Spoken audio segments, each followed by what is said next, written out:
बोलो श्री प्राणनाथ प्यारे की जय। बोलो श्री सतगुरु महाराज की जय। पन्ना धाम की जय। सर्व सुंदर साथ की जय। आप सभी सुंदर साथ जी के धाम हृदय में विराजमान शोभायमान प्राण प्रियतम धाम दुल्हा राज रसिक आपके नूरी कोमल चरणार बिंद में कोटान कोट प्रणाम अविधार जो जी। आज 13वां दिन है हमारे श्री प्रेम रसायन का और छठा दिन है पार्ट 6 है सनंद श्री सनंद बिछरो तेरो वल्लभा। इसमें इतनी प्यारी बातें स्वामी जी ने बताई हैं। विरह किसको कहते हैं, इश्क किसको कहते हैं, और यकीन मानिए सुंदर साथ जी, बुद्धि से पहले, कल भी मैंने स्वामी जी के टीका में किसी में पढ़ा, बुद्धि से, सनंद का ही था शायद, बुद्धि से पहले ज्ञानमय स्वरूप खड़ा होता है और उसके बाद चितवन में प्रेममय स्वरूप के दर्शन होते हैं सुंदर साथ जी। तो ज्ञान का कितना महत्व है, उसके बिना चितवन में बैठे भी तो लक्ष्य पता नहीं है हमें अच्छे से, अगर अच्छी तरह से ज्ञान घुल घुल के अंदर नहीं चला गया ना, तो बुद्धि से। और ये मुझे लगता था पहले से, टीका में अब पढ़ने में आ रहा है, पर ये अंदर से आवाज आती है, अंदर से पता लगता है, अंदर से अनुभूति होती है कि ज्ञानमय कलेवर कैसे खड़ा होता है, कैसे सनंधे सनंधे साखियां, तिन साखी साखी पाओ, तिन पाओ पाओ के हरफ को कैसे दिल कहते, लीजो दिल दे भाओ।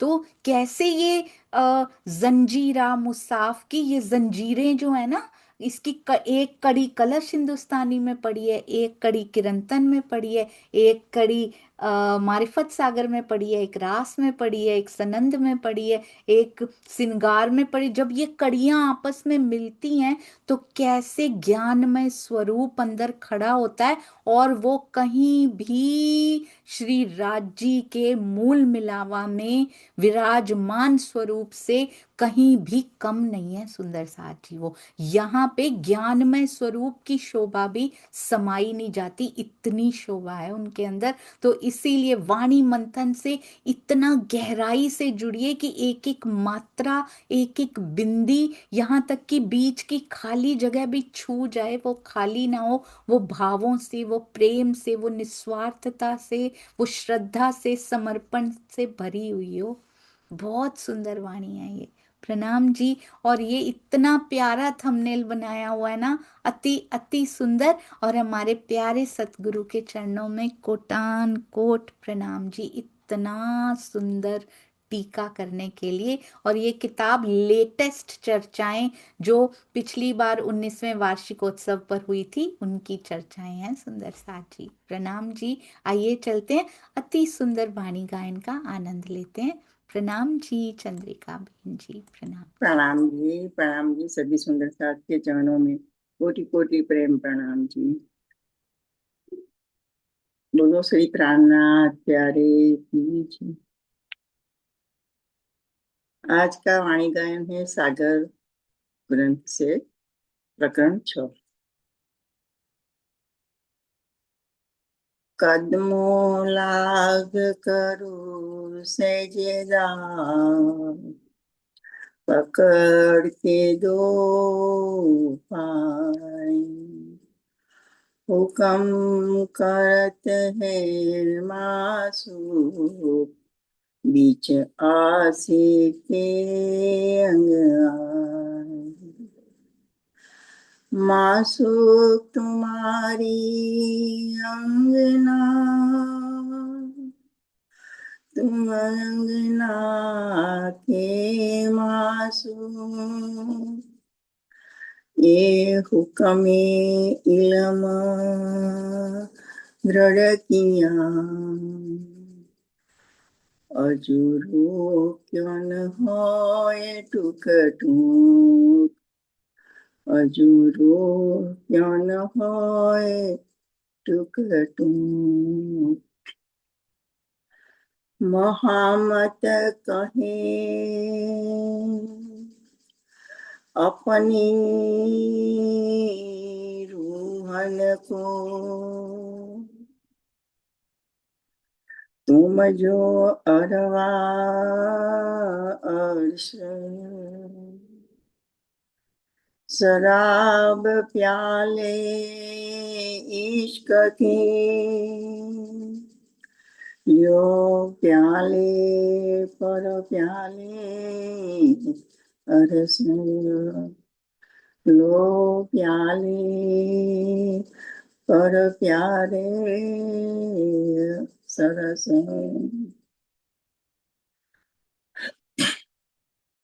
वर्णन करूं बड़ी रूह की, रूहे इन अंग कानूर। वर्णन करूं बड़ी रूह की, रूहे इन अंग कानूर। अरवाहे अर्श में वाहे दत्त, अरवाहे अर्श में वाहे दत्त, सो सब इनका जहूर। वर्णन करूं बड़ी रूह की, रूह इन अंग का नूर। प्रथम लागू दो चरण को, दनिये न छुड़ायो कीन। आलाकत लीलाल एड़िया, मेरे जीव के एही जीवन सखी, मेरे जीव के एही जीवन सखी। इन पाँव तले पड़ी रहूं, धनी नजर खोलो बातूं, पलना निरखूं नेत्रे मेरे जीव के यही जीवन साथी। प्यारे मेरे प्राण के, प्यारे मेरे प्राण के, मोहे पालन छोड़ो जीना। मैं पाई मेहर महबूबा की, मेरे जीव के यही जीवन सखी, मेरे जीव के यही जीवन सखी। ये चरण निमखन छोड़िए, ये चरण निमखन छोड़िए, राखी माहे नैनन ए निसबत हक और सखी, मेरे जीव के यही जीवन सखी, मेरे जीव के यही जीवन सखी। श्री महामत कहे अपनी रूहन को, श्री महामत कहे अपनी रूहन को, और सरूहन इन सुख सागर में गिलाते, आओ अपने वतन। इन सुख सागर में गिलाते, आओ अपने वतन। श्री महामत कहे अपनी रूहन को, और सरूहन इन सुख सागर में जिलाते, आओ अपने वतन। वर्णन करूं बड़ी रूह की, रुहाइन अंग कानूर इन अंग कानूर अरवाहे आर समी वाहे दत्त अरवाहे आर समी वाहे दत्त सो सब इन काज हूर सो सब इन काज हूर वर्णन करूं बड़ी रूहा की रूहाइन अंग कानूर रूहाइन अंग कानूर। बोलो श्री प्राणनाथ प्यारे की जय, सदगुरु महाराज की जय, समस्त सुंदर साथ की जय। प्रणाम सुंदर साथी, प्रणाम। प्रणाम जी। अति अति सुंदर रूहें बड़ी अंग का नूर, बड़ी रूह का नूर, बहुत सुंदर। चरणों में कोटि कोटि प्रणाम जी। इतना मीठा सुबह सुबह जब गायन सुनने को मिलता है ना अपनी श्री मुखवाणी का, तो हृदय को छू जाता है। और जब अंदर भाव इतने प्यारे होते हैं तो और सुंदर ये वाणी अंदर जाती है। बहुत बहुत शुक्राना प्यारे सुंदर साथ जी। बहुत प्रणाम। प्रणाम जी, प्रणाम। प्रणाम जी, प्रणाम जी। आइए सुंदर साथ जी चलते हैं। अति सुंदर, अति प्यारा हमारा प्रेम रसायन जो हमारे अंदर प्रवेश कर जाना चाहिए। आइए देखते हैं।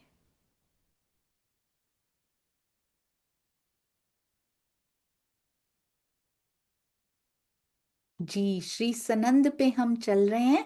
और उसमें क्या कहते हैं? इश्क बड़ा रे सबन में, ना कोई इश्क समान, एक तेरे इश्क बिना उड़ गई सब जहान, उड़ गई सब जहान। श्री कलश हिंदुस्तानी प्रकरण 7। परंतु ध्यान रहे कि प्रेम की अवस्था विरह के पश्चात ही आती है।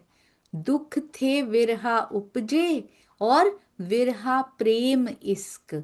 जब विरह की अंतिम चोटी पर पहुंचा जाता है, तब हृदय में प्रेम जागृत होता है। विरह क्या है?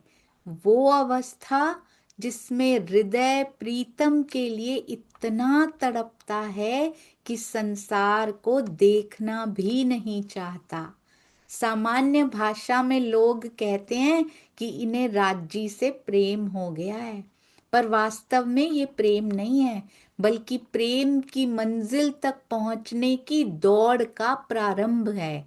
जिस प्रकार कोई व्यक्ति पुस्तक लेकर बैठा रहता है, उसमें आंखें गड़ाए रहता है, तो इसका अर्थ ये नहीं कि वो विद्वान हो गया। हाँ, वो विद्वान बनने की राह पर है, ग्रंथों का अध्ययन कर रहा है, इसलिए एक दिन विद्वान अवश्य हो जाएगा।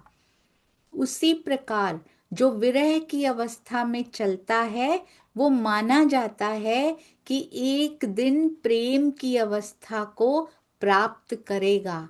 ऐसा नहीं, थोड़े समय विरह में डूब जाने से कोई तुरंत प्रेममय हो जाए। प्रेम तो अक्षरातीत के हृदय की अखंड संपदा है। प्रेम बसे पिया के चित्त, ये बहुत सुंदर है सुंदर साजी। प्रेम बसे पिया के चित्त, उसको पाना इतना आसान नहीं है। कहते हैं थोड़े समय विरह में डूबने से काम नहीं बनता है, क्योंकि ये तो अखंड संपदा पानी है। प्रेम अक्षरातीत के हृदय में ही बसता है। प्रेम का स्वरूप और अक्षरातीत का स्वरूप एक ही है, अभिन्न है।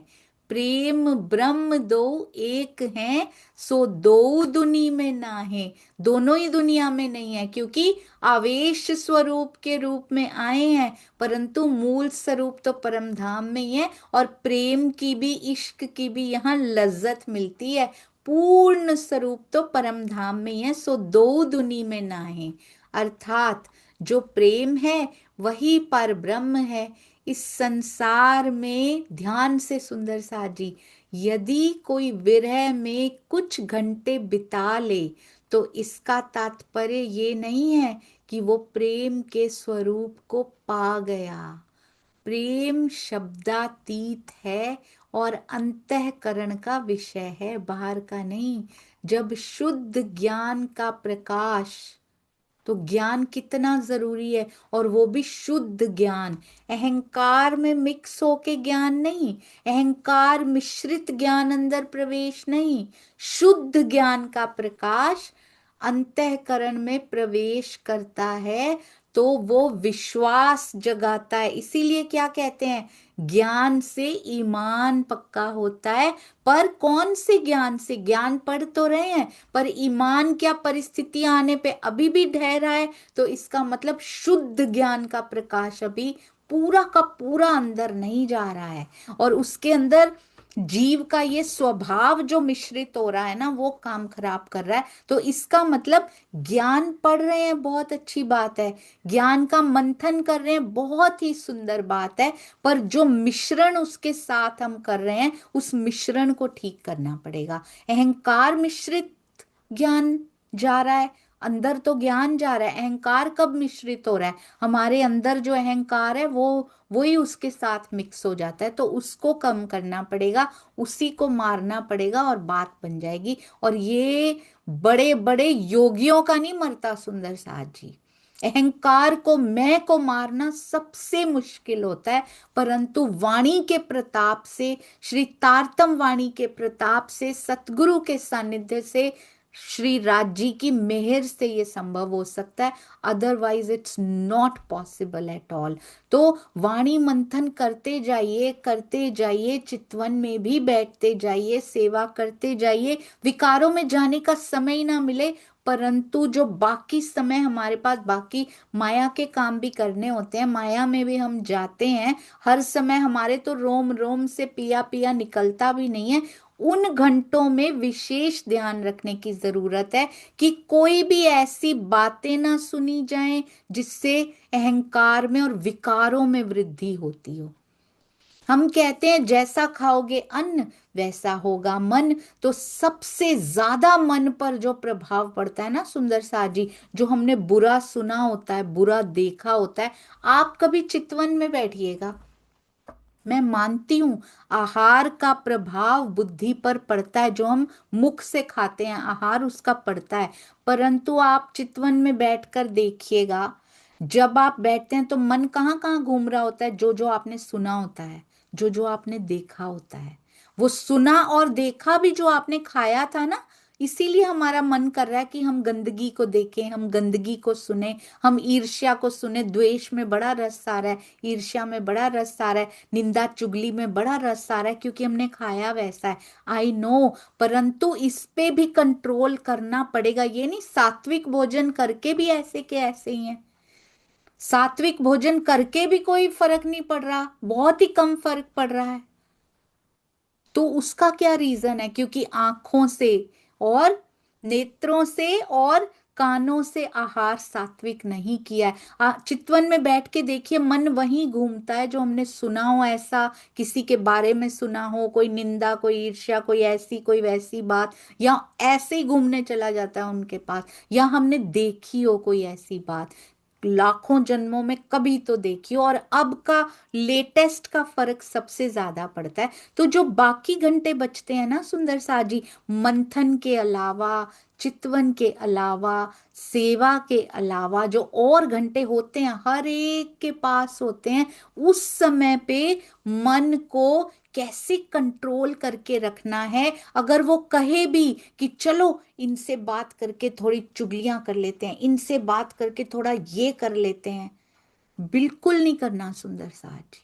अगर इतना समय है तो फिर अपने स्वाध्याय में लगा लीजिए, आंखें बंद करके बैठ जाइए, कुछ मिल जाएगा। अगर समय फालतू है तभी तो करेंगे, और आंखों से चलो ये देख लेते हैं, समय मिला है तभी तो देख लेते हैं। समय मिलने ही नहीं देना, इन विकारों को समय ही नहीं मिलने देना। इससे अच्छा घर के सुंदर साथ की सेवा कर लीजिए, थोड़ी एक्स्ट्रा सेवा कर लीजिए, सुंदर साथ जी, वो किसी काम आ जाएगी। ये सब विकारों में पड़ा हुआ किसी काम नहीं आएगा। जैसे ही क्रोध आने लगे तो समझ जाइए कि ये मेरी कितने दिन की चितवन को वेस्ट करने आ गया है। ये विकार, मैं कितने दिन से बैठ रहा हूं, बैठ रही हूं, ये विकार उसको व्यर्थ करने आ गया है। क्रोध को कंट्रोल कर लीजिए, नहीं तो रोज का बैठा हुआ कैंसल कर जाएगा वो क्रोध। मोह में फंस के जैसे ही चिंता होने लगे, जैसे ही विषाद होने लगे, तो समझ जाइए कि ये मोह इसीलिए आ रहा है क्योंकि इससे बर्दाश्त नहीं हो रहा कि ये चितवन में क्यों बैठने लगे। और बैठने लगे हैं तो लगने भी लग जाएगी। माया से नहीं सहन होगा सुंदर साथ जी। और माया क्या होता है? दज्जाल। दज्जाल क्या होता है? अज्ञानता। अज्ञानता क्या होती है? जितना ज्ञान का अभाव है उसको अज्ञानता कहते हैं।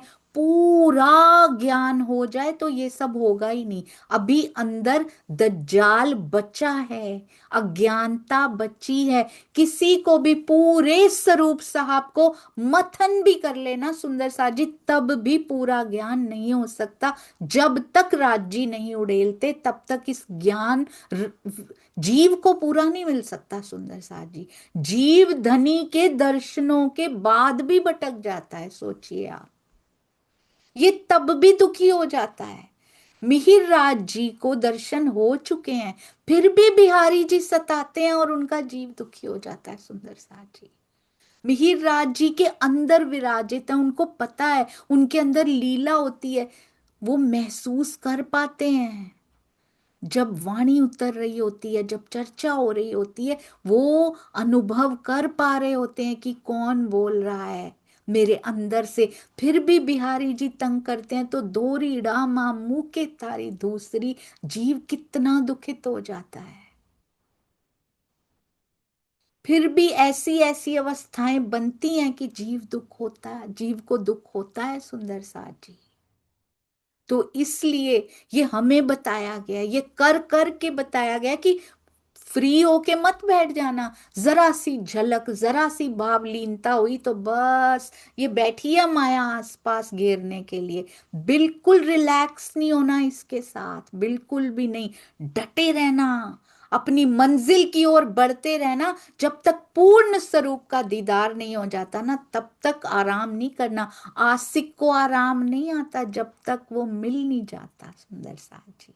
कहते हैं जैसे, ये बहुत सुंदर बताया स्वामी जी ने, शुद्ध ज्ञान का प्रकाश अंतःकरण, जिसका बुद्धि भी पार्ट होती है सुंदर साथ जी। मन चित्त बुद्ध अहंकार के पूरे वो उसको पूरे मन चित्त बुद्ध अहंकार के पूरे अरेंजमेंट को ही अंतःकरण कहते हैं। तो विश्वास जगाता है शुद्ध ज्ञान का प्रकाश। शुद्ध ज्ञान का प्रकाश अहंकार नहीं करता। मुझे ये आता, मैं सबसे ऊपर, ये कैसे ऐसे हो गए मेरे सामने। एक बार सोच के देखिएगा सुंदर साथ जी। मैं कल परसों से ना, एक दो दिन से स्वामी जी के टीका से ही विचार आते हैं, अपना कोई विचार होता ही नहीं है। सतगुरु की मेहर से टीका से ही विचार आते हैं। मैं सोच रही थी कितने सुंदर साथ हैं हम, कितने कम सुंदर साथ हैं हम। हमारे समाज में कितना सुंदर साथ होगा, एक स्थान में जाते हुए हजारों होंगे, उन्हीं में ही रले पड़े। जैसे जूम पर, ये सोशल मीडिया पे आते हुए फॉर एग्जाम्पल, कितने सुंदर साथ होंगे, गिने गिने हुए सुंदर साथ हैं। उन्हीं में ही कितनी कंपटीशन है कि ये यहाँ पर, ये यहाँ पे चले गए, उधर चले गए, यहाँ बैठ गए, उधर फोन करो इनको, क्यों बैठ गए, इधर क्यों नहीं बैठे, जल्दी क्यों चले गए हमारी मीटिंग छोड़ के। दृष्टि कितनी संकुचित हुई पड़ी है सुंदर साथ जी, किससे? माया के प्रभाव से। सुंदर साथ का कोई दोष नहीं है। जो कॉल्स भी करते हैं, कहते हैं इधर मत बैठो, यहाँ बैठो, हमारी मीटिंग क्यों जल्दी छोड़ दी, उधर क्यों बैठ गए, वॉट एवर इट इज, सेवादारों को खींच लो। वही ढाई सुंदर साथ में, छोटे ढाई मतलब बहुत कम, जिसको बोलते हैं ना संख्या में, कितना कम, कितने होंगे सुंदर साथ जी जो जूम और सोशल मीडिया, ऐसे ही हर स्थान की बात कर रही हूं मैं, कितने सुंदर साथ, उन्हीं में अगर खींचतान चलती रहेगी, संकुचित दृष्टि अगर रखेंगे कि देखिए थोड़ा सा सुंदर साथ वो कहते हैं मेरी तरफ आ जाए, वो कहते हैं मेरी तरफ, वो सुंदर साथ बेचारा बीच में परेशान है कि मैं क्या करूं। उन्हीं पे ही सारी ऊर्जा लगाते चले जाना है, जो ऑलरेडी राज्य की बातें सुन रहे हैं। कहीं तो सुन रहा है मेरा प्यारा सुंदर साथ, मोटिव क्या होना चाहिए, मेरे धनी के चरणों की ओर तो बढ़ रहा है ना। कहीं भी बैठे हैं माया की तरफ तो मुख नहीं कर रहा ना सुंदर साथ जी। लेट देम लिसन, कहीं से भी सुने, उनको धनी के चरणों की ओर बढ़ने दीजिए। ऐसा ना हो खींचतान में उनका तकला टूट जाए, बहुत बड़ा गुनाह हो जाएगा और अपनी अवस्था और पीछे चली जाएगी ऐसा करने से। और ये कितनी संकुचित दृष्टि है, जो ऑलरेडी सुन रहे हैं उन्हीं पे ऊर्जा लगाते जाओ, उन्हीं पे लगाते जाओ। यहाँ बैठो, यहाँ मत बैठो, ये करो, ये मत करो, यहाँ सेवा करो, यहाँ मत करो, ऐसा मत करो, वैसा मत करो, यहाँ क्यों नहीं करते इनका। ये क्या हमें शोभा देता है सुंदर सा जी। आप विस्तृत जो स्वामी जी दृष्टि लेके चलते, विस्तृत, हर सतगुरु यही दृष्टि लेके चलते, वसुधैव कुटुंबकम सुंदर सा जी। कितने विशाल मेगा लेवल पे ये वाणी को फैलाना है। हम इतनी छोटी छोटी सी संकुचित दृष्टि लेकर अगर हम बैठे रहे तो ये वाणी पूरे ब्रह्मांड में उजाला कैसे करेगी सुंदर साथ जी। पहले ब्रह्म सृष्टियों को ही मिलेगा, कह रहे हैं राज जी, बहुत सुंदर उन्होंने कहा पहले। हम, मैं तो जाहिर होसी, मैं तो हो जाऊंगा जाहिर, पर पहले सुहागनियां जगाए, सबसे पहले सुहागनियों की बारी आएगी, फिर ईश्वरी सृष्टि की बारी आएगी, फिर जीव सृष्टि की बारी आएगी। इस प्रकार से लिखा हुआ है। पर सुहागनियों में भी इतने से सुंदर साथ पे क्यों, बाहर भी तो सुंदर साथ हैं जो अभी तक आ ही नहीं पाई ब्रह्मांगना, उन तक अभी तक इंफॉर्मेशन, अभी तक सूचना ही नहीं पहुंच पाई सुंदर साथ जी। हमें कितनी विशाल दृष्टि लेकर और दूर दृष्टि लेकर ये वाणी, पता है आपको, पता है सुंदर साथ जी, पहले हम अपने छोटे से परिवार की तरफ ही देख पाते हैं, हाँ ये ठीक रहे, मेरा परिवार ऐसा रहे, इनकी ऐसे जॉब लग जाए, इनका ये राज्य से वही मांगते हैं, कोई बुरी बात नहीं, अपने धनी से ही मांगते हैं। फिर अगली स्टेज आती है, परिवार थोड़ा सा एक्सटेंड करके हम सुंदर साथ तक ले जाते हैं। मेरा सुंदर साथ मेरे पिया की ओर बढ़े। मेरे सुंदर साथ के स्वस्थ रहने का अर्थ होता है, सुंदर साथ की स्वस्थता पिया की ओर बढ़ने में ही है। खाली शारीरिक स्वस्थता नहीं होती, फिर आत्मिक अंदर मानसिक स्वस्थता बहुत जरूरी होती। मानसिक स्वास्थ्य हम मांगते हैं कि मेरा सुंदर साथ मेरे पिया की ओर बढ़े, मैं क्या कर दूं, कैसे न्योछावर हो जाऊं, कैसे सेवा में न्योछावर हो जाऊं कि मेरे धनी की कोई भी अंगना उनसे दूर ना रहे। इस प्रकार यदि विस्तृत हमारा दायरा, विस्तृत हमारी दृष्टि नहीं होती जा रही है ना, तो कोई कमी है। चौपाइयां और उनके अर्थ पढ़ के ऐसे लगता है, भावार्थ पढ़ के, कि कैसे पूरी दुनिया को संदेश दे दिया जाए, मेरे पिया को हर कोई जाने, योग माया में होने वाला है, यहां पर भी सबको सूचना पहुंचा दी जाए, कैसे ये संभव कर दिया जाए। तो सुंदर सा जी ये छोटी छोटी बातें तो जीव जीव करते हैं, ये वाली बातें तो अंगनाएं नहीं पड़ती इन सब चीजों में सुंदर साथ जी। अपनी ऊर्जा, स्वामी जी कहते हैं बार बार, लिमिटेड ऊर्जा मिली है, पूरे दिन में जो भोजन करते हैं हम उससे कितनी ऊर्जा हमें मिलती है, वेरी लिमिटेड ऊर्जा मिली है। किसमें हमें खर्च करनी है, व्यय करनी है किस पे, ये वाणी हमें सिखाती है कि अपनी ऊर्जा को कैसे खर्च करो, जो तुमने पाई है आज, जो तुमने आत्मिक आहार पाया। ये तो शारीरिक आहार की ऊर्जा हुई, जो आत्मिक आहार पाया उससे जो ऊर्जा पैदा हुई अंदर, ये विश्वास की ऊर्जा, ये श्रद्धा की ऊर्जा, और आगे बढ़े तो समर्पण की ऊर्जा, उसको खर्च कहाँ करना है सुंदर सा जी। विरहा में तो खर्च होगी होगी, विरहा की स्टेज तो आएगी ही आएगी। और जब हम माया में जाते हैं, माया के काम कर रहे होते हैं, तब वो ऊर्जा कहाँ व्यर्थ कर देते हैं कई बार, निंदा में, द्वेष में इसको रोक दो, इसको जाने दो, इसको ऐसे करो, इसको खींच लो, सारा दिन अगर मन में वही चलता रहा। मुझे एक बार एक सुंदर साथ जी ने बताया था, उन्होंने कहा था हम भांप लेते हैं कि किसको क्या चाहिए। आप भी ऐसा ही किया करो। शिरोमणि सुंदर साथ जी हैं। हम भांप लेते हैं, इनको पद चाहिए, इनको पद दे दो ताकि वो खुश रहें, हमारे साथ बने रहें। इनको प्रतिष्ठा चाहिए, हम भांप लेते हैं बात करके उनके साथ, तो उनको प्रतिष्ठा दे दो थोड़ी सी, वो खुश हो जाएंगे, हमारे साथ बने रहें बस। इनको धन चाहिए, इनको धन दे दो, थोड़ा सा धन देने से वो सेवा कर देते हैं, हमारे साथ बने रहें, हम वही उनको परोस देते हैं बस, ताकि हमारे साथ बने रहें। तो मैं वही कहते, आप भी ऐसे किया करो। तो मैं चुप रह गई कि अगर अपनी सारी ऊर्जा भांपने में ही लगा दी कि किसको क्या चाहिए, क्या धन पद, और इसकी वजह से हमारे साथ जुड़े रहे, हमारे साथ जोड़ के क्या करना है सुंदर साथ को, मेरे साथ जुड़ के क्या मिलेगा सुंदर साथ जी को। मूल स्वरूप से जुड़ें, आवेश स्वरूप से जुड़ें तो कुछ मिलेगा सुंदर साथ जी। मेरी ऊर्जा कहाँ गई सारी, अगर मैंने इन्हीं जजमेंट्स में ही लगा दी कि किसको क्या चाहिए, और दुनिया का देना है सुंदर साथ जी, उनको अर्जित करना ही है धनी से, तो प्रेम अर्जित करके ना बांटा जाए, दे सकें जो दिया नहीं जा सकता तो विरहा ना बांट दिया जाए। ये भांपने में अगर ऊर्जा लगाई जाए कि इसको क्या चाहिए, इसको अब विरहा चाहिए, अब ये बढ़ रहे हैं, पिया इनको विरहा दे दो, हम तो नहीं दे सकते, आप दे दो पिया जी।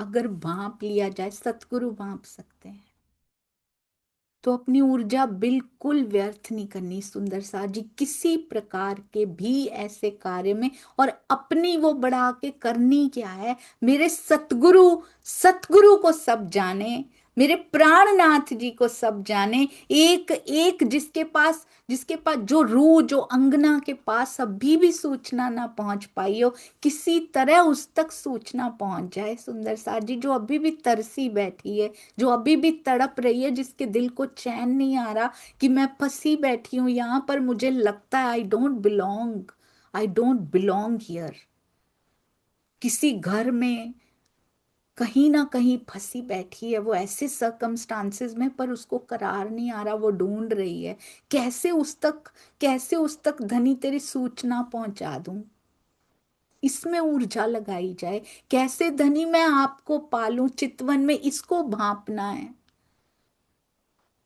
अपनी स्थिति को मैं भांप लूं पिया जी। जो भी मुझे आपसे मिलने से रोक रहा हो, मैं नहीं देख पा रही, थोड़ा सा आभास तो है, भान तो है, पर तू तो सब जानता है ना पिया, कौन सा विकार मुझे आपसे मिलने से रोक रहा है। आप उस विकार को ठीक कर दीजिए, ऐसा नहीं मेरे विकारों को हटाकर खुद से मिला लो, आप सामने आ जाओ, मुझे दर्शन हो जाएंगे, बातें हैं सुंदर साजी, they are pure talks only, क्योंकि मैंने की हुई है, मुझे पता है। मैं भी ऐसे ही बोलती थी, राज जी मेरे सारे विकारों को हटा के बस आप मिल जाओ, ऐसा नहीं होता है, प्रैक्टिकली ऐसा नहीं होता है। मांगिए, जरूर मांगिए, यही मांगिए पिया जी से, पर बीच में सर्कमस्टांसेस आते हैं सुंदर सा जी, विकारों को दूर करने का मांगा है ना धनी जी से, वो करेंगे, पर कैसे, परिस्थितियां आएंगी विकारों को दूर करने वाली, फिर घबराना नहीं, टेस्ट आएगा बीच में, उस टेस्ट से ऐसा नहीं होता राज्य विकारों को दूर करो, राज्य ने दूर कर दिया, लो जी वाइट वॉश किया, जैसे वैनिश किया, और चलो जी ऑल ब्रांड न्यू, चलो मैं मिल जाता हूं, ऐसा नहीं होता। प्राणनाथ जी के जीवन में देख लीजिए, मिहिर राज जी के, धनी श्री देवचंद्र जी के, महाराज जी के, सभी परमहंसों के जीवन में देख लीजिए, परिस्थितियों के आए बिना टेस्टिंग हुई नहीं, कसौटी कसनी के बिना कसौटी हुई नहीं, और उसके बिना किसी ने पाया नहीं। विकारों को दूर करने का मांगते हैं तो सुंदर साथ जी परिस्थितियों के लिए तैयार रहना पड़ेगा। और वाणी मंथन इतना तैयार तो कर देता है, अगर प्रायोरिटी नंबर 1 पे धनी जी आ चुके हैं तो फिर नहीं डर सकते हम सुंदर साथ जी। ये परिस्थितियां माया की हमें डरा जाएंगी। विश्वास रखिए धनी पल पल मेरे साथ हैं। धनी करो विकारों को दूर, और जैसे सर्कमस्टांसेस, जैसी परिस्थितियां मेरा मोह कम करने में, मेरा लोभ कम करने में, मेरा क्रोध कम करने में, काम क्रोध लोभ मोह और अहंकार को मारने में, सोचिए कैसी परिस्थितियां लगती होंगी अहंकार को मारने में। कोई बेइज्जती कर गया आके और हम एक शब्द ना बोले आगे से, तब मरता है ये अहंकार। और मुख से नहीं, मन से भी ना बोले, अंदर से भी ना बोले, मौन हो जाए अंदर भी, अंदर से कोई विचार भी नहीं निकल रहा, बल्कि उनके लिए दिल में करुणा आ रही है कि धनी इनको भी अपनी ओट में ले लीजिए, इनको भी अपने चरणों में, अपने चरणों की तरफ आकर्षित करना शुरू कीजिए। छोटी सोच नहीं रखनी, जिसने मेरे साथ जो किया मैं भी करके आऊं, नहीं सुंदर साथ जी, उसने किया पर मैंने नहीं करना, क्योंकि मेरी यात्रा में मैं एक स्टेशन पीछे चली जाऊंगी, रिवर्स गाड़ी चली जाएगी मेरी, इसलिए बड़ी मुश्किल से स्टेशन एक क्रॉस हुआ है, अब मुझे पीछे नहीं जाना। किसी के लिए बुरा नहीं सोचना, चाहे वो कोई देत कसाला तुमको, तुम भला चाहिए तिन, क्यों? क्योंकि मुझे अपनी गाड़ी अब पिछले स्टेशन पे वापस नहीं लेके जानी है, ओनली बिकॉज ऑफ दैट, अपनी भलाई के लिए। कहते हैं शुद्ध ज्ञान का प्रकाश अंतःकरण में प्रवेश करता है तो वो विश्वास जगाता है, ईमान को पक्का करता है, और विश्वास के परिणाम स्वरूप विरह उत्पन्न होता है। क्योंकि ईमान के ज्ञान से क्या आता है? ईमान। ईमान के बाद ही पूर्ण समर्पण किया जाता है, और पूर्ण समर्पण आसान नहीं होता सुंदर सा जी, it's not an easy thing. जितना सुनना आसान है ना, कहते हैं एक बार ना, ये रियल, ये ऐसा हुआ है। कहते हैं अभिमन्यु की जब मृत्यु हुई, जब वो चक्रव्यूह में फंस गए थे, उनको निकलना आता नहीं था, उनको बस अंदर जाना, एंटर करना आता था, एग्जिट उन्होंने अभी सीखा ही नहीं था, तो उनकी मृत्यु हो गई, देह छोड़ दिया, तो अर्जुन रोने लगे कि मेरे पुत्र ने प्राण त्याग दिए और मुझे ये दिन देखना पड़ रहा है कि मेरा पुत्र मुझसे पहले चला चला गया। बहुत दिल उनका दुखी था। तो कृष्ण जी उनसे कहते हैं, श्री कृष्ण कहते हैं कि पार्थ, कहते हैं तूने मुझे क्या दिया, फिर तूने क्या ये समर्पण किया? मेरा ही तो था ये और मैंने ले लिया वापस, ये मेरा ही तो था जीव, तो मैंने ले लिया ना, रोते क्यों हो? तो वो फिर भी रो रहे हैं, समझ नहीं पा रहे हैं। कहते हैं तुमने अर्जुन समझा ही नहीं कि समर्पण क्या होता है, आओ मैं तुम्हें दिखाता हूं समर्पण कहते किसको हैं। तो वो एक साधु का वेश श्री कृष्ण जी भी धारण कर लेते हैं, और अर्जुन को एक शेर का वेश धारण करवा देते हैं, और एक भक्त के पास जाते हैं अपने, वो भी साधु ही होते हैं। तो वहां जाते हैं और वहां प्रणाम करते हैं। जब जैसे ये जाते हैं, भगवान के श्री कृष्ण जी के रूप में नहीं होते, साधु के रूप में होते हैं। तो वो पूछते हैं इनसे, कहते हैं महात्मन आपको क्या चाहिए? तो श्री कृष्ण रूप में साधु कहते हैं मेरा सिंह भूखा है, मेरा शेर भूखा है, इसको खाना खिलाओ, इसको भोजन दो। तो कहते हैं अच्छा हम तो सात्विक भोजन करते हैं, हमारे पास तो नहीं है, पर हम ना कसाई खाना से जाके, इसके लिए तो मांस खाएगा, हम कसाई खाना से इसके लिए मांस ले आते हैं। तो श्री कृष्ण रूपी साधु कहते हैं नहीं नहीं, लाने की कोई जरूरत नहीं है, तुम्हारा पुत्र है ना, वही खिला दो। और वो एक बार भी नहीं सोचते कि अभी तो भगवान के वेश में नहीं है, एक साधु आए हैं बस। तो कहते हैं गुरुदेव पुत्र खिला दूं? तो उन्होंने कहा हाँ। कैसे? तो बोले इसको काट के खिलाओ। कैसे काटना है? बीच में से चीरा लगाना, कहते 2 हिस्सों में काट देना इसको। कौन काटेगा? कहते हैं, कहते तुम और तुम्हारी पत्नी काटेगी बैठ के। पुत्र को पत्नी और पति, पति पत्नी दोनों काटेंगे बीच में से बैठ के। और शर्त भी है एक इसकी, तुम्हारी और पत्नी की आंखों में एक आंसू भी नहीं आना चाहिए, और ना बेटे की आंखों में आना चाहिए आंसू। ये शर्त है, नहीं तो मेरा सिंह इसको खाएगा नहीं। तो वो कहते हैं जो आज्ञा महात्मन। ले आते हैं, कटारी ले आते हैं, दोनों पति पत्नी पकड़ते हैं, किस दिल से पकड़ा होगा। काटने लगते हैं, सिर के पास से काटने लगते हैं, और साधु रूपी श्री कृष्ण जी उनका हाथ पकड़ लेते हैं और कहते हैं बस हो गया, और वहां से अदृश्य हो जाते हैं अपने सिंह रूपी अर्जुन को लेकर। अर्जुन जी की आंखों में आंसू आ जाते हैं। श्री कृष्ण जी कहते हैं इसको कहते हैं समर्पण। हम किसको समर्पण कहते हैं सुंदर साथ जी? हम कहते हैं पूर्ण समर्पण कर दिया। अभी इसको अभी जीव लेवल पे पूर्ण समर्पण है ये। अंगना का पूर्ण समर्पण कैसा होता होगा सुंदर सा जी? हम क्या देने को तैयार हैं? क्या दिया है हमने आज तक? क्या हम तो मांगने को तैयार हैं, हम तो मांगते ही रहते हैं बस। बस नाम हमने बड़े बड़े सीख लिए, भारी भारी वाणी के शब्दों को सीख के उसको बोलना शुरू कर दिया है। हमने किया कुछ भी नहीं है। हम इन जीवों के सामने भी फेल हैं सुंदर साथ जी। A big failure. ना भोजन सात्विक, ना चितवन में बैठना, ना वाणी मंथन। कर भी रहे हैं तो सुंदर सा जी क्या अहंकार की दवाई हो रही है? उस पे ध्यान दिया है, असर हो रहा है? क्या कमी रह रही है मेरे अंदर? क्या वाणी मंथन के अलावा बाकी के घंटे मेरे सुधर रहे हैं या नहीं सुधर रहे हैं? वाणी मंथन छोड़ना नहीं है, चाहे धीरे असर हो रहा है, सबके ऊपर हो रहा है, और वो साफ साफ दिखाई भी दे रहा है। पर उसको और गति तेज करने के लिए बताया जा रहा है। किसको बताया जाता है? जो बड़े ही नालायक होते हैं उनको नहीं बताती टीचर। उनको, उसको पता है ये इतने सालों से बैठा है इस पे, इसको समझ ही नहीं आती क्या करूं। जिनको समझ आ रही होती है उन्हीं को पुश किया जाता है सुंदर सा जी, और कीजिए, आप और अधिक अच्छा कर सकते हैं। आपको क्यों पुश किया जा रहा है इतना?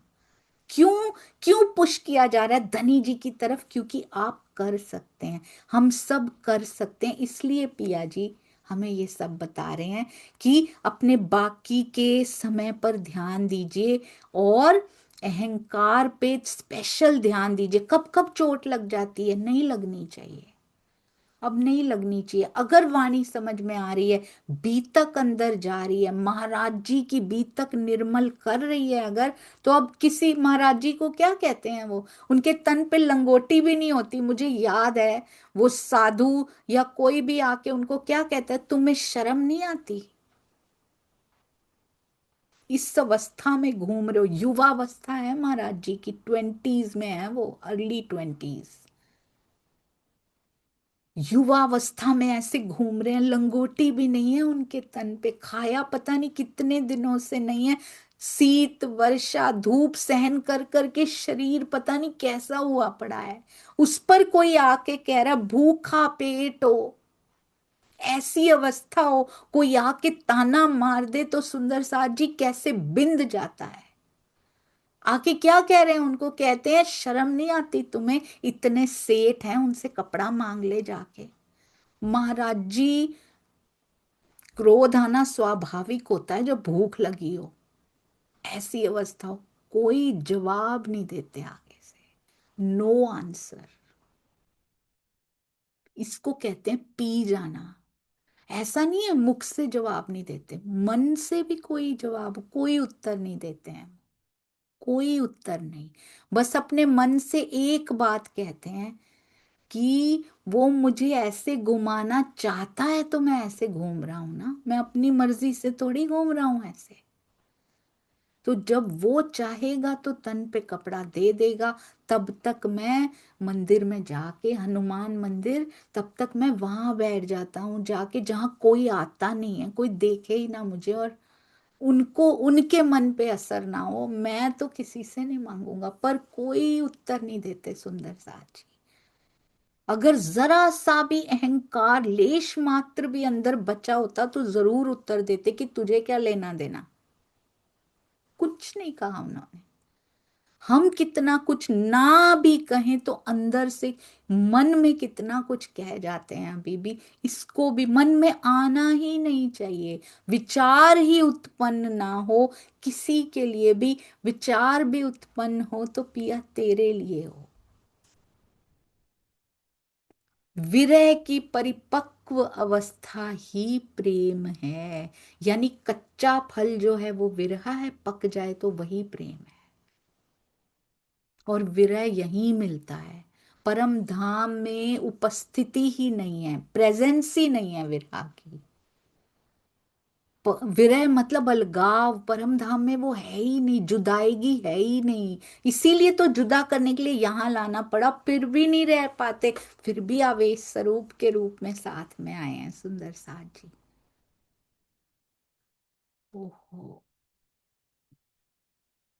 जैसे धारणा की परिपक्व अवस्था ध्यान है, ध्यान की परिपक्व अवस्था समाधि है, और समाधि की परिपक्व अवस्था है चितवन सुंदर साजी, राज्य में ओत प्रोत हो जाना। अभी तो धारणा की शुरुआत भी नहीं है हमारी। और हम कहते हैं मिलते क्यों नहीं राज्य, आते क्यों नहीं। अब ये नहीं कहना चाहिए। अब तो ये कहना चाहिए पिया बल दीजिए मेरे जीव को, और जो जो इसमें, जो जो रुकावट है ना मेरे जीव के विकारों के रूप में, जो जो रुकावट है मेरे और आपके बीच में, जो पर्दा बन के खड़ी है, विकारों की चादर, शीट इतनी मोटी ये जो खड़ी है ना, उसको दूर कीजिए और मुझे सहने का बल दीजिए जब आप इसको दूर कर रहे हो। क्योंकि वो परिस्थितियों के माध्यम से ही दूर होती, ऐसी ऐसी परिस्थितियां यहाँ इस माया में बनेंगी तब जाके हटती है ये।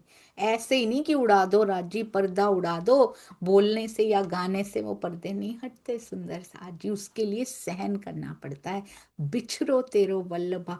और जब अंदर हुक उठती है ना, ये वाणी पढ़ने के बाद ही उठती है कि मैं क्यों तुझसे दूर हूं, और कितनी देर पिया जी कर दीजिए जो परिस्थितियां बन पड़ती हूँ, क्योंकि अब नहीं रहा जाता आपके बिना। बिछड़ो तेरो वल्लभा, सो क्यों सहे सुहागिन, तुम बिना पिंड ब्रह्मांड, पिंड मतलब शरीर, हम तो तन से ही बाहर नहीं निकल पा रहे अभी। ब्रह्मांड हो गई सब अगिन। एक कंफर्ट जोन से इस तन को कंफर्ट है, बस हम अपनी रूटीन तक चेंज नहीं कर पाते सुंदर सा जी, अपनी दिनचर्या तक बदल नहीं पाते कि 15 मिनट राज्य के लिए भी निकल आए उसमें से। हम अपनी एंटरटेनमेंट तक कम नहीं कर सकते कि 15-20 मिनट धनी के चरणों में भी दे दें, चितवन में भी बैठ जाएं। आप कर पा रहे हैं सुंदर सा जी, आप सब कर रहे हैं। थोड़ा सा और, थोड़ा सा और। जैसे एक महात्मा से पूछते हैं, उनका शिष्य पूछता है, चल रहे हैं बड़े थके हुए हैं, दूसरा गांव आने में देर है, रात होने वाली है। वो पूछते हैं और कितनी दूर है गुरुजी, कहते बस थोड़ा सा और, थोड़ा सा और। वो चलते चलते चलते चलते 30 किलोमीटर हो जाते हैं, 30 किलोमीटर। फिर जाके पहुंचते हैं। कहते गुरुजी आपने पहले क्यों नहीं बताया, इतनी दूर है। कहते अगर मैं बता देता तो तू चलता ही नहीं। थोड़ा थोड़ा सा और कर करके तू चल के आया मेरे साथ। तो इस सफर में ढो नहीं सकते हम कुछ भी सुंदर साथ जी साथ में, क्योंकि प्रेम गली अति सांकरी। इसमें दो ना समाए, इसमें ढोना नहीं है कुछ। किसी के प्रति कटुता, कोई विवाद, कोई मोह कि इतना फंसे पड़े हैं किसी में, कुछ ढो के नहीं ले जा सकते सुंदर साथ जी यहाँ से। एक बार क्या होता है, कहते हैं गुरु नानक देव जी को किसी ने बताया कि यहाँ पे कोई करोड़ों पति, उस समय तो करोड़पति भी बहुत होता था, कहते हैं कि ये किसी की मदद नहीं करते, बस अपने धन में फंसे रहते हैं, और किसी कंजूस भी बहुत है, अपने ऊपर भी खर्च नहीं करते, ना किसी को देते हैं ना अपने ऊपर खर्च करते हैं, बस जोड़े जा रहे हैं, जोड़े जा रहे, सेवा में भी नहीं लगाते, यहाँ तक कि यहाँ पे किसी को इतनी जरूरत पड़ गई, आग लग गई, उन्होंने किसी को कुछ नहीं दिया। तो गुरु नानक देव जी से एक दिन उनका कहते हैं आमना सामना हो जाता है। तो गुरु नानक देव जी उनको कहते हैं, एक ना पत्थर से भरी हुई एक वो लेके जाते हैं, छोटी सी पोटली सी होती है, उसमें पत्थर होते हैं। तो वो प्रणाम करते हैं गुरु नानक देव जी को, और वो कहते हैं ये ना पोटली अपने पास रख लो। कहते हैं इसमें क्या है? कहते हैं इसमें पत्थर है, तो इसको संभाल के रख लेना। कहते पत्थरों को क्या संभाल के रखना है? तो कहते कब फिर वापस कब दूं, कब तक ढोता रहूं इसको, मैं कब तक रखूं अपने पास? कहते हैं अब पता नहीं दोबारा मिलना कब होता है। तो कोई नहीं, हम उस जहान में मिलेंगे ना, यहाँ इस जहान में नहीं भी मिल पाए तो कभी तो दोनों तन छोड़ेंगे, मैं भी छोड़ूंगा, पता नहीं दोबारा यहाँ इस शहर में आता हूँ कि नहीं, कभी भी तन छोड़ेंगे, वहां ले आना ये पत्थर की पोटली ना, वहां ले लूंगा मैं तुमसे। कहते कैसी आप बात कर रहे हो, वहां थोड़ी ना कुछ ले जा सकते हैं, ये पत्थरों की पोटली कहाँ मैं वहां लेके जाऊंगा? तो वो कहते हैं, गुरु जी कहते हैं जब तुम्हें पता है वहां कुछ नहीं ले जा सकते तो क्यों इकट्ठा करते जा रहे हो इतना सारा? अपने ऊपर लगाओ, जो जरूरतमंद है उनकी सेवा करो। जब वहां कुछ ले जा ही नहीं सकते, तुम्हें पता है मेरी छोटी सी पोटली तुम वहां ले जा नहीं सकते, तो ये जो इतना बढ़ाते जा रहे हो, ना किसी की सेवा करते हो, ना खुद पे, ना भोग, ना विलास, ना किसी की सेवा, तो फिर ये इतना सारा धन इकट्ठा करके ले जाओगे क्या वहां पे जहां तुम मेरी छोटी सी पोटली नहीं ले जा सकते? कहते उस दिन उसकी आंखें बड़े सौभाग्यशाली थे और बड़े अच्छे थे कि एक बात से आंखें खुल गई। वाणी लाखों बातें कही जा रही हैं, हमारी आंखें क्यों नहीं खुलती हैं? मैं ये नहीं कह रही कि धन इकट्ठा नहीं करना या काम नहीं करना या घर के सेवा नहीं करनी, सब कुछ कीजिए सुंदर साथ जी, पर सफिशिएंट जितना हो उतना समय लगाइए। इसका अंत कभी नहीं होगा, इच्छा कभी नहीं मरेगी सुंदर साथ जी। और अगर अभी भी और की हो रही है, अगर अभी भी और की इच्छा होती रहती है कि अभी और होना चाहिए, तो फिर मंजिल दूर है सुंदर साथ जी। समाधि की परिपक्व अवस्था है राज्य में ओत प्रोत हो जाना, जहां दोनों एक रूप हो जाते हैं। बिछरो तेरो वल्लभा, सो क्यों सहे सुहागिन, तुम बिना पिंड ब्रह्मांड हो गई सब अगिन। ये अवस्था है परिपक्व अवस्था सुंदर साथ जी, जब रहा ही ना जाए। महामती जी की आत्मा सब सुंदर साथ जी के लिए सिखापन देते हुए कहती है कि हे प्रियतम, तुम्हारे बिना पिंड और ब्रह्मांड सब अग्नि समान प्रतीत हो रहे हैं। ये शरीर भी अच्छा नहीं लगता, ये ब्रह्मांड भी तेरे बिना व्यर्थ है।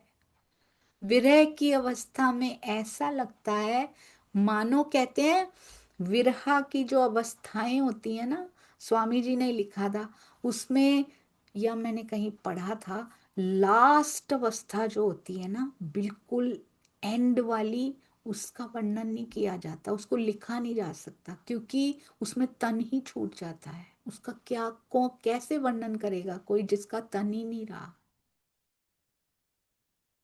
बताते भी है ना सुंदर साथ जी, श्वास भी छोड़े हो संग, उस समय कैसे वर्णन करेंगे कि कैसा महसूस होता है? सारे विरह का वर्णन खटरुति में किया गया है, पर वो 6 महीने में जो बीती है ना उनके ऊपर, और कैसा प्रचंड विरह हुआ है, और किस प्रकार उस अवस्था को, और अंत में जो अवस्था आई, कोई वर्णन नहीं मिलेगा सुंदर साथ जी। बीतेगी तो जानेंगे। जैसे कहते ना, गुड़ गुड़ कहने से मुंह मीठा थोड़ी हो जाएगा, कहते रहे, अब हम गुड़ गुड़ ही कह रहे हैं एक्चुअली, वाणी पढ़ रहे हैं हम बस कहते जा रहे हैं, मिश्री की ईंटें, मिश्री मिश्री, मीठा हुआ मुख, मीठा हुआ सुंदर साथ जी, मिली मिश्री। इसलिए चितवन में बैठना जरूरी है। शुरुआत तो होगी और वो मिल भी जाएंगे। वो कभी किसी की आस नहीं तोड़ते सुंदर साथ जी, ये विकार भी दहन होते जाएंगे, धीरे धीरे होंगे, एकदम से कुछ नहीं होता। अवस्थाएं हैं इसकी, धीरे धीरे पहली से दूसरी में प्रवेश कर जाएंगे। खुद में बदलाव महसूस होगा, हो भी रहा है, अंदर से महसूस होगा। बस धैर्य बनाए रखना है। राज जी सब अच्छा कर रहे हैं और मुझे अपनी तरफ ले जा रहे हैं। विरह की अवस्था में ऐसा लगता है मानो ये शरीर और संसार सब व्यर्थ हो गया हो, कुछ अच्छा नहीं लगता। उसमें कोई औपचारिकता नहीं निभाई जाती। प्रतिबिंब की गोपियां सुंदर साजी, श्री कृष्ण जी चले गए हैं, मथुरा चले गए। रोज कहते उसी सड़क पे, उसी कच्चे रास्ते पे आके बैठ जाती हैं जहां से श्री कृष्ण जी गए थे। रोज निहारती हैं बैठ के कि वापस आ जाएंगे, प्राण प्रियतम वापस आ जाएंगे। उनको कुछ अच्छा नहीं लगता, उनके बिना कुछ अच्छा नहीं लगता। घर के काम कर रही हैं, जैसे ही काम करते करते भी उधो को क्या कहती हैं, रे उधो तुझे क्या पता। कहते चिट्ठी पूरी फाड़ फाड़ के एक एक टुकड़ा ले लेती, कहते पढ़ा भी नहीं तुमने। कहते तुम्हें पता नहीं, तुम क्या हमें कृष्ण का पत्र दोगे, तुम क्या कृष्ण जी का पत्र हमें दोगे, मेरे रोम रोम में बसता है वो। तुम्हें कुछ सिखाने के लिए हमारे पास भेजा होगा, तुम्हें प्रेम की सुगंधी कैसी होती है उसको लेने के लिए हमारे पास भेजा होगा। तुम ज्ञान की पोटली हो ना, इसलिए। बहुत सुंदर है। उनको कुछ नहीं सूझता था, और वो प्रतिबिंब की गोपियां थी। उनके अंदर ब्रह्म सृष्टि नहीं है अभी। हम तो ब्रह्म सृष्टि होने का दावा करते हैं ना सुंदर साथ जी। हमें ये संसार अग्नि के समान प्रतीत क्यों नहीं होता? हमें तो बहुत शीतल लग रहा है यहाँ पे। जैसे ही सुख सुविधा आती है हम उसकी खुशियां मनाते हैं, हमें तो बहुत शीतलता मिल जाती है उसमें। हमें वो काटने को क्यों नहीं दौड़ती कि धनी तुम नहीं आए, ये क्या सामान भेज दिया तुमने, अपनी अपनी जगह पे ये क्या सामान भेज दिया आपने मेरे लिए। क्या मैं इससे संतुष्ट हो जाऊं? मैं नहीं संतुष्ट हो सकती। अब आपका सब्स्टिट्यूट नहीं है मेरे लिए, कोई भी सुविधा नहीं है, कोई पद, कोई प्रतिष्ठा, कोई मान, कोई धन, कोई सुविधा। आप खुद भी कहोगे ना लो, तो मुझे अच्छी नहीं लगती अब, क्योंकि मुझे आप चाहिए। कहते हैं द्रौपदी ना श्री कृष्ण जी से बड़ा प्रेम करती थी, पर उन्होंने, श्री कृष्ण जी ने कहा अर्जुन से विवाह कर लो। बोलती उनसे नहीं करूंगी। तो बोलते मेरे जैसे ही हैं। तो बोलती, बाद में कहती चलो आपके जैसे ही। कहते मैं तो नहीं कर सकता, पर मेरे जैसे ही हैं वो। तो बोली चलो आपके जैसे हैं तो कर लेती हूँ। कर लिया विवाह। बाद में बहुत रोती हैं। कहती हैं वो प्रियतम खुद भी आकर कहे ना कि मेरे ही समान है कोई, चली जाओ उसके साथ, तब भी मत जाना, बुलावे में मत आ जाना। वो खुद भी आकर कहे ना मुझे छोड़ के किसी और को चुन ले, तब भी मत चुनना। वो खुद भी आकर कहे ये सुविधा ले ले, सस्ते में छूट, सस्ते में ही छूट गए सुंदर साथ जी। फिर तो सस्ता ही ले लिया, फिर हमने उसकी वैल्यू को जाना ही नहीं। इसी में खुश हो गए हम। मिल रहा है सब कुछ, जीव के प्रारब्ध के अनुसार मिल रहा है सुंदर साथ जी, पर आनंद किस में है? आनंद किस में होना चाहिए? आनंद पिया में होना चाहिए। आया या गया कोई फर्क नहीं पड़ना चाहिए। कोई नुकसान हुआ, कोई लाभ हुआ, उससे मन की स्थिति, आज मन बड़ा प्रसन्न है क्योंकि लाभ हुआ है। आज बहुत दुखी है पता नहीं कितने दिनों तक, क्योंकि नुकसान हो गया है। इतने 400 साल से जो नुकसान हुआ पड़ा है यहाँ पे, राज्य मिले नहीं अभी तक, वो तो मन कभी दुखी नहीं हुआ, यहाँ के नुकसान से बड़ा दुखी हो गया। कोई अपना दुखी है, उसमें हमें बहुत दुख हो रहा है क्योंकि मोह है उसमें। मेरे धनी मेरे बिना तड़प रहे हैं, वो तो कभी नहीं सोचा बैठ के, क्योंकि दिल दिया नहीं है ना उनको। स्वामी जी कहते हैं जिसका प्रेम बड़ा होता है उसकी तड़प भी बड़ी होती है। तो प्रेम तो है ही धनी के पास, बड़ा तो क्या है ही उनके पास, तो उनकी तड़प कितनी है, वो कभी दिल को महसूस हुई है आज तक? कहते हैं उसमें कोई औपचारिकता नहीं निभाई जाती, सब व्यर्थ लगने लगता है। कोई साजो सामान कुछ लुभा नहीं पाता। कहीं घूमने जाना है, यहां करना, कुछ लुभा नहीं पाता। चल रहे हैं, चल रहे हैं, दुनिया के साथ चलना पड़ता है, पर उसमें आनंद महसूस नहीं हो रहा है। उसमें बड़ी खुशियां नहीं मनाई जा रही हैं। बीतक में देवचंद्र जी के प्रारंभिक समय की विरह अवस्था देखिए। जीवन का एक स्वर्णिम काल होता है किशोरावस्था। हम तो बहुत लाइटली ले लेते हैं इसको। इस अवस्था में हर प्राणी, चाहे किसी भी योनि का हो, सबसे सुंदर और भावनाओं में कोमल होता है। 16 वर्ष की अवस्था में निकले हैं। उसके पहले भी 11 वर्ष की अवस्था में हृदय में आ चुकी है। अभी तो किशोरावस्था बालपन में ही आ चुकी है। मतलब किशोरावस्था में ही वैराग्य, भक्ति और संस्कार, संसार के संस्कार भी उसी में ही उभरते हैं। अपने संस्कारों के अनुसार कोई माया में लिप्त हो जाता है तो कोई भक्ति में। वो दोनों, देवचंद्र जी का जीव भी और मिहिरराज जी का जीव भी, दोनों घोर तपस्वी जीव, घोर तपस्या करके आए। तभी तो बालपन में ही वैराग्य प्राप्त हो गया सुंदर साथ जी। संसार के संस्कार उनमें उभरे ही नहीं, क्योंकि तप कर करके उन संस्कारों को होम करके जला के आए थे। पहले से तैयार होकर आए थे जीव। कहते कोई माया में लिप्त होता है तो कोई भक्ति में। प्रत्येक मानव के जीवन में किशोरावस्था में कुछ क्षण अवश्य आते हैं जब वैराग्य का अनुभव होता है। हर महापुरुष के जीवन में ये देखा जा सकता है। महाराज जी भी कितनी कितनी अर्ली अवस्था में घर से निकल गए थे। पहले से उनके दिल में विवाह करने की भी कोई इच्छा नहीं थी। कहते हैं जो बाद में गृहस्थ बन गए, उनमें भी उस काल में वैराग्य के संस्कार प्रकट हुए थे। प्रकृति याद दिलाती है, वो याद दिलाता है किसी ना किसी माध्यम से। उदाहरण के लिए सुभाष चंद्र बोस भी कुछ समय के लिए हिमालय गए थे, किंतु पुनः लौटकर देश में क्रांति का बीज बोया।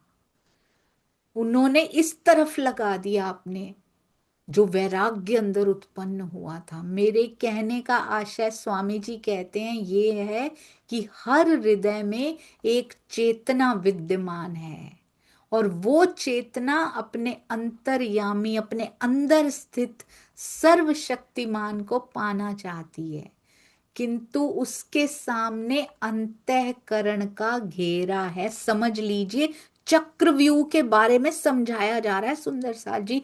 क्या चक्रव्यूह घेर के बैठा है, जिसमें प्रवेश तो कर गए हैं, बाहर निकलना नहीं आ रहा हमें, क्योंकि हमने सीखा नहीं है अच्छे से। हमने पढ़ के इग्नोर कर दिया हुआ है। अब निकलना चाहें भी तो पता नहीं लग रहा कैसे निकलें। वो बताया जा रहा है। आपको पता है, कहते हैं वेदों में और शास्त्रों में ये लिखा है, जैसे हम कहते हैं ना, राज्य हर आत्मा के धाम हृदय में विराजमान है, एक पल भी उससे अलग नहीं हो सकते। जीवों के लिए भी लिखा है कि उनका आराध्य भी उनके अंदर दिल में विराजमान है। पर कहते हैं आराध्य डिफरेंट है, बस उनके आराध्य आदि नारायण है, वो भी हर एक के अंदर विराज रहे हैं। तो हर कोई उनको भी, हर एक का जीव भी तड़पता है अपने आराध्य को पाने के लिए, जो उसके अंदर विराजमान होता है। जीव तड़प रहा होता है। मीरा जी किसके लिए तड़प रही थी? रसखान किनके लिए तड़प रहे थे? उन्होंने उस कृष्ण जी के रूप में देखा था उनको, अपने आराध्य के लिए तड़प रहे थे वो सुंदर साथ जी। बहुत सौभाग्यशाली वो रहे कि कृष्ण जी के लिए तड़पे हैं वो, जिनके अंदर आवेश स्वरूप आए थे। पर हर जीव के अंदर भी ये तड़पन होती है। कोई उसको देश सेवा में लगा पाता है, कोई वैराग्य, ट्रू वैराग्य, सिर्फ दिखाने का नहीं। सुंदर साथ जी कहने को गृहस्थी छोड़ के चले गए, पर सारी गृहस्थी अंदर बसती है। गृहस्थियों से भी ज्यादा गृहस्थी अंदर बस रही हो। स्वामी जी ने कहा था ये एक बार, सन्यासी होकर भी गृहस्थ को अंदर बसाए रखना, या गृहस्थी होकर भी सन्यासी हो जाना। गृहस्थी होते हुए, उन्होंने कहा था मुझे एक बार, गृहस्थी में रहते हुए सन्यासिनी बन जाइए।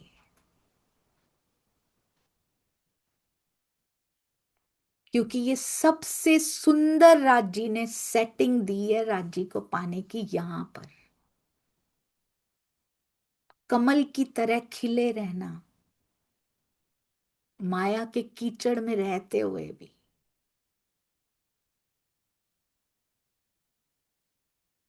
वो कितना सुंदर है। और अच्छे भले वैराग्य वातावरण में भी कीचड़ बन के पड़े रहना, कीचड़ में लिपटे रहना, वो कितना बुरा है। सुंदर साथ जी क्या प्रॉब्लम है वो बता रहे हैं। कहते हैं हर हृदय में, हर एक के हृदय में, जीव के हृदय में भी एक चेतना विद्यमान है, और वो चेतना अपने अंतर्यामी सर्वशक्तिमान को पाना चाहती है। किंतु उसके सामने, हर एक के सामने, मन चित्त बुद्ध अहंकार अंतःकरण का घेरा है, जो शरीर और इंद्रियों के बंधन में है। ये बुद्धि भी इसमें फंसी हुई है। याद है ना, हमने किया था ना, बुद्धि कंट्रोल करती है किसको, चित्त किसको कंट्रोल करता है, मन कैसे कंट्रोल में आता है। बुद्धि चित्त को कंट्रोल करती, चित्त मन को कंट्रोल करता है। बुद्धि साफ होगी तो आगे सब साफ होगा। और बुद्धि कैसे साफ होगी? वाणी साफ करेगी उसको। नहीं तो बुद्धि में यही सब स्टोर किया हुआ है हमने। शरीर मिला है परमात्मा को पाने के लिए। मानव शरीर तो उसी के लिए स्पेशली मिलता है, मांग मांग के तपस्याएं करके ये शरीर मिलता है। सुंदर साथ जी मानव तन, लेकिन साधन माया के मिले हैं। कौन से? शरीर भी माया का ही है, इंद्रियां भी यहीं की हैं। मिला तो उसको पाने के लिए, पर साधन माया के हैं। और इन्हीं शरीर माध्यम है ना, खलु धर्म साधनम। शरीर माध्यम खलु धर्म साधनम। धर्म का साधन है ये शरीर। तो इसी साधन से, इन्हीं इंद्रियों से इनको यूज कैसे करें कि माया से परे हो जाएं। साधन तो माया के ही मिले, यहां मिलते ही वही है सबको। तो इनको कैसे प्रयोग करें कि माया के साधनों को कैसे प्रयोग करें कि माया से ही परे हो जाएं।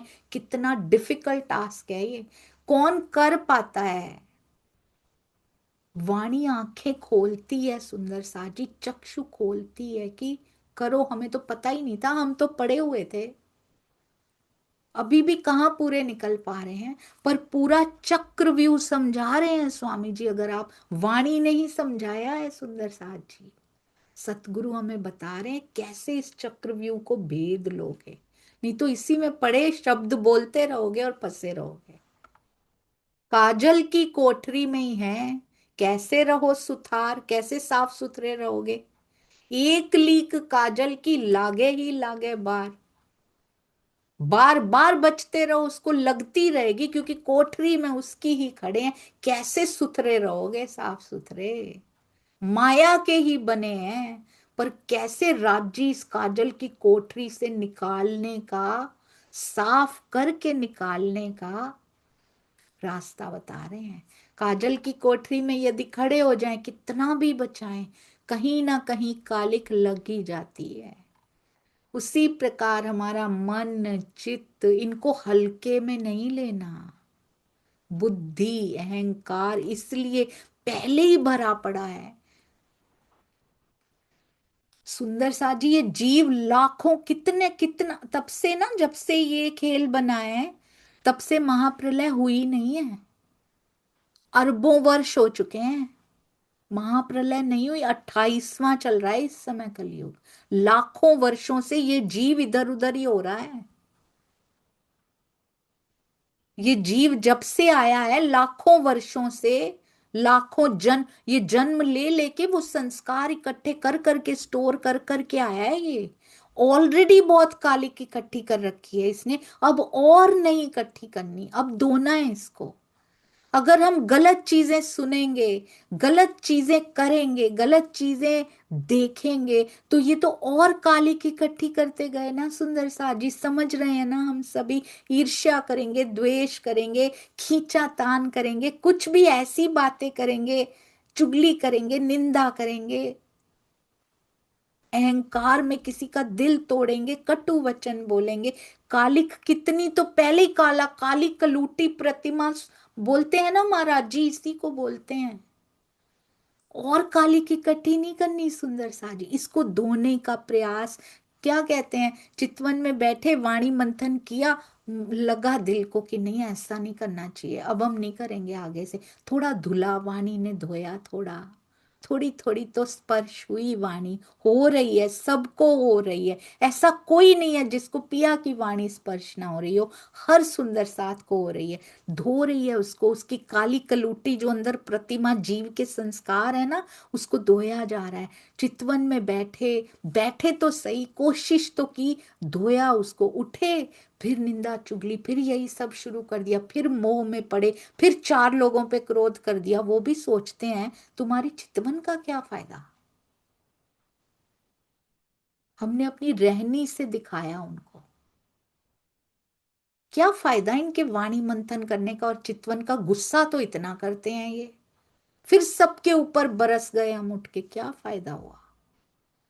इधर से जरा सा धोया था, फिर कीचड़ में, फिर काजल की कोठरी में उसको वापस से वापस से भिगो के आ गए, क्या फायदा हुआ। और लपेट के आ गए। अब तो पता था, पहले तो पता नहीं था जब इकट्ठे किए थे, अब पता होते हुए भी हमने फिर से गंदा कर दिया उसको खूब सारा। क्या फायदा हुआ, इतना समय भी लगाया, इतनी मेहनत भी की, लाभ क्या मिला। इसलिए सुंदर साजी, इन सब विकारों से अब दूर, हमें क्या लेना देना। जो बात हमारे कहते हैं ना, 3 फिल्टर्स लगानी है, is it useful for me, क्या मेरे किसी उपयोग की है ये बात, क्या ये सच है या सुनी सुनाई है, क्या ये मेरे उपयोग में आने वाली है बात, तब मैं लूं, नहीं तो सुनी सुनाई बात मत कहो। आर यू श्योर, मुझे ये बात पता लगनी जरूरी है, नहीं तो छोड़ो सुंदर साज जी। और पता लगनी जरूरी भी है तो पता लगने तक ही रखिए, आगे छोड़ दीजिए उसको। पता लग गई, फाइन, वेरी गुड। शायद राज्य आगाह करना चाहते हैं कि बच जाओ इससे, तुम्हें पता होनी जरूरी है, दैट्स इट ना। किसी के प्रति कोई कटुता है उस बात से, तब तो वाणी अंदर असर अच्छे से हो रहा है सुंदर साज। अंदर प्रवेश नहीं कर पाता तेरी वाणी के बिना। आप कुछ बाहर बाहर से विदा कर देते हैं, पता लग गया, विदा, बाय बाय, जाइए यहां से, जगह नहीं है आपके लिए मेरे अंदर अब। जब कहते हैं हमारा मन चित्त बुद्धि अहंकार सब माया से बने हैं, जब रजोगुण और तमोगुण प्रबल होते हैं तो बुरे संस्कारों की दौड़ शुरू हो जाती है। ये चक्रव्यूह है सुंदर सा जी। इधर से धो, उधर से गंदा करो, इधर धो, वैसे तो गंदा ही करो, गंदा ही करो, खराब ही करो, मैला ही करते जाओ, करते जाओ। अब धोने का पता लग गया, धो, फिर गंदा करने में डाल दो, फिर धो, फिर उसी समय कीचड़ में डाल दो। ये चक्रव्यूह में फंसे हुए हैं, अब इससे बाहर निकलना है। धोया, पर अब मैं मैला नहीं होने दूंगी। जितना भी उजला हुआ उसको उजला ही रहने देंगे, कल और उजला हो जाएगा। परसों और उजला हो जाएगा। वो धीरे धीरे पूरा, कहते हैं ना पंजाबी में, चिट्टा हो जाएगा, पूरा सफेद हो जाएगा। मैले नू कर देंदा चिट्टा, कौन कर सकता है? केवल राज जी कर सकते हैं। उनकी मेहर बरस रही है। हमारे जीव के संस्कार है ना सुंदर साथ जी, वो उस मेहर को पूरी तरह से ले नहीं पा रहे हैं। इसीलिए है कृपा करनी माफक और करनी माफक कृपा। इसीलिए है, ये जीव के संस्कार एब्जॉर्ब नहीं कर पा रहे उस कृपा को, उस मेहर को। बुरे संस्कारों की दौड़ शुरू हो जाती है और भक्ति से मन हट जाता है। ये मन का खेल है, ये समझ लीजिए, बहुत पक्का कर लीजिए अंदर। जैसे ही मन इस तरफ जाना चाहे, समझ लीजिए काम खराब होने वाला है। आज का वाणी मंथन ये फिर खराब कर देगा, पता नहीं कितने दिन पीछे ले जाएगा, फिर पिछले स्टेशन पे चले जाएंगे। महाराज जी ने एक बार कहा था, आज से तेरी बात मैं नहीं मानूंगा। आज मुझे ईंटें पड़वाई हैं तूने ए मन, आज के बाद तेरी बात मैं नहीं मानूंगा। और उसके बाद कोई प्रसंग नहीं आता जब उन्होंने मन की बात मान ली हो। ऐसा दृढ़ निश्चय सुंदर सा जी, वाणी कहने को नहीं थी उनके पास, हमें भावार्थ सहित वाणी पिलाई जा रही है। नहीं माननी मन की बात अब। अच्छा अच्छा, आज ये बड़ा खाने का मन कर रहा है, कंट्रोल करके देखिए सुंदर सा जी। ये तो कहेगा चल टाइम वेस्ट कर, चल खाने पीने में कर, चल इधर घूमने चल, चल इधर चल, इसको बैठने ना दूं मैं धनी के पास। वो तो कहेगा, उसका तो काम है। पर उसको कैसे पिया चरणों में लगाना है, ये पूरा आर्ट सिखा रहे हैं राज जी, पूरी कला सिखा रहे हैं।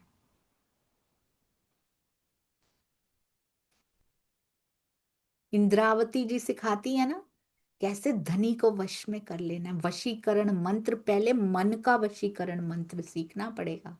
अपने मन को वश में करेंगे तो धनी वश में तो कोई दूर नहीं है। और भक्ति से मन हट जाता है, कहते हैं। किसी भी महापुरुष या परमहंस को देखिए, कभी ठूस ठूस के भोजन नहीं करते। क्यों? उनको भय रहता है, उनकी सफेद चादर पर थोड़ी भी कालिमा पड़ गई सबको दिखाई देगी। इसका अर्थ ये नहीं कि वो उसी क्षण पाप करेंगे, लेकिन उनके मन में ये भाव रहता है, इतने घंटे ध्यान करने के बाद भी, हमने सोचा है ये कभी, इतने घंटे मंथन करने के बाद भी, चर्चा सुनने के बाद भी बुरे विचार मन में आ गए, बस मन में आ गए, चाहे कर्म ना भी किया हो तो मन दूषित हो गया, दिखाई नहीं दिया किसी को भी। 90% कर्माज, 90% रहनी मन से होती है सुंदर सा जी, वो दिखाई नहीं देती किसी को। मन में क्या क्या सोच लिया हमने किसी के बारे में, बोला कुछ नहीं, किसी को पता नहीं लगा, पर ये सारी रिकॉर्डिंग मन की हो रही है। ये यहां किसी को पता नहीं लग रही, योग माया में सबको दिखाई देता है। ये अंदर तक रिकॉर्डिंग हो रही है, खाली बाहर की नहीं हो रही है, ये याद रखिए। 90% ऐसे थॉट्स आते हैं जिनको हम करते भी नहीं है, लागू भी नहीं करते, अप्लाई भी नहीं करते, पर वो हमारी रहनी में, हमारे कर्माज में गिने जाते हैं सुंदर साथी। मन में आ गया, समझ, हमने चाहे किया भी नहीं किसी का बुरा, मन में आ गया, कटुता आ गई, चाहे हमने वो कमेंट लिखा भी नहीं, उसको कहा भी नहीं जाके, पर आ गई, मेरा तो नुकसान कर गई। इसलिए बच के रहिए सुंदर साथ जी, ये माया बड़ी ठगनी है। बोलो श्री प्राणनाथ प्यारे की जय, बोलो श्री सतगुरु महाराज की जय, पन्ना धाम की जय, सर्व सुंदर साथ की जय, प्रणाम जी सुंदर साथ जी, थोड़े से हम सुंदर साथ हैं, बाकी अभी पता नहीं कितनी सखियां वेट कर रही हैं, उन तक सूचना अभी पहुंची भी नहीं पिया जी की वाणी की। अभी हम उन तक उनको बता भी नहीं पाए कि तू धन्यानी है उनकी। तो थोड़े से हम सुंदर साथ हैं उनसे। अगर कोई आता भी है तो वो कटुता देख के वापस चला जाता है, वो कहता है पर ब्रह्म को मानने वाले क्या ऐसे होते हैं, भारी भारी शब्द बोलते हैं पर लड़ते हैं, क्रोध करते हैं, खींचतान करते हैं, एक दूसरे पे दोषारोपण करते हैं। क्या पर ब्रह्म की प्रेम की ध्वजाएं ऐसी होती हैं? वो कुछ दिन आते भी हैं तो लौट जाते हैं देखकर। कितनी बड़ी हंसी है ये। थोड़े से हम सुंदर साथ हैं, मिलकर रहें, किसी का दिल ना दुखाएं, जिसको जहां करार मिलता हो वहां सुनने दें। शुक्र है माया को जरा सी पीठ देकर धनी की ओर बढ़ना तो शुरू हुआ मेरा प्यारा सुंदर साथ।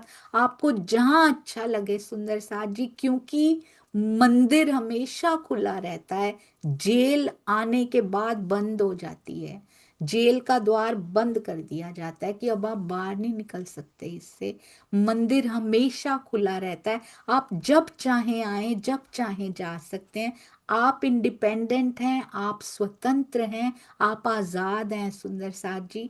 कभी भी, कभी छोड़ें, कभी आए, जहां जाएं, बस मेरे पिया की जिसकी वाणी चोट कर जाती हो उनको जरूर सुने और मेरे धनी की ओर बढ़ते जाएं। बस इतनी ही इच्छा हृदय में है। और सारा सुंदर साथ आपस में मिलजुल कर रहे, हम सब आपस में मिले, मेरे धनी के ज्यो ज्यो प्रीत होत है साथ में, त्यों त्यों मोही को होत है सुख। मेरे धनी को एक ही सुख हम यहाँ दे सकते हैं, बाकी तो हम लेते ही हैं उनसे सारा। तो ये सुख मेरे पिया को दे दें कि हम सब आपस में मिलें। प्रणाम जी सुंदर साथ जी। कोई भी त्रुटि हुई हो तो कृपया, छोटी सी सखी जान के, जिस बेचारी ने अभी पंजाबी में बोलते रिड़ना, क्रॉल करना भी शुरू नहीं किया है, उसको माफ करते जाइएगा। प्रणाम जी सुंदर साथ जी।